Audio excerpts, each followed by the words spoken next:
ডিমের চপ পছন্দ করে না আমার মনে হয় এমন মানুষ খুবই কমই আছে।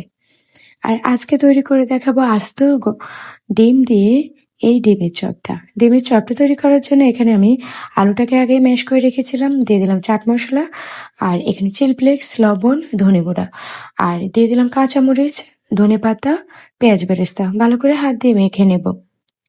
সবগুলো উপকরণ আমি হাত দিয়ে মেখে নিচ্ছি। এখন এখানে ডিম চপের আকারে শেপটা দিয়ে দিচ্ছি। এখানে আমি আস্ত ডিম দিয়ে চপটা তৈরি করব।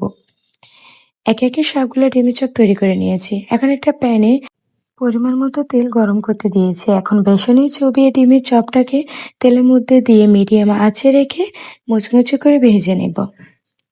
আর চাইলে এভাবে রেসিপিটা ফলো করে যে কেউ বানিয়ে নিতে পারেন। আর আমার আজকের ভিডিওটি কার কাছে কেমন লেগেছে অবশ্যই জানাবেন।